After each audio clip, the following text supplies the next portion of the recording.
আমাদের মৌলিক দাবিগুলো হচ্ছে মূলত এক, অবিলম্বে ডাকসু রোডম্যাপ ঘোষণা করে শিক্ষার্থীদের প্রতিনিধি নির্বাচনে অধিকার ফিরিয়ে দিতে হবে। দুই, ক্যাম্পাস নিরাপত্তা নিশ্চিত করতে দ্রুত কার্যকর ও কঠোর পদক্ষেপ গ্রহণ করতে হবে। ক্যাম্পাসে পূর্বের ন্যায় যান চলাচল ও বহিরাগত প্রবেশে সীমিতকরণ নিশ্চিত করতে হবে।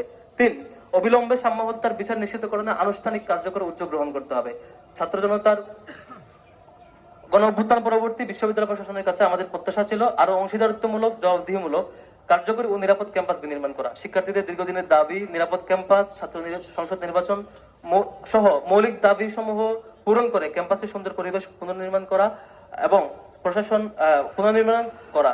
কিন্তু প্রশাসন এই দাবি পূরণে ব্যর্থতার পরিচয় দিয়েছে। আমরা তাই জোর দাবি জানাচ্ছি, ফ্যাসিবাদ বিরোধী আন্দোলনে আমাদের সহযোদ্ধা এবং বন্ধুবান্ধব সংগঠন ছাত্রদল নেতা শাহরিয়ার আলম সাম্য হত্যাকাণ্ডের বিচার নিশ্চিত করতে আইন শৃঙ্খলা বাহিনীকে চাপ প্রয়োগ করে অতি দ্রুত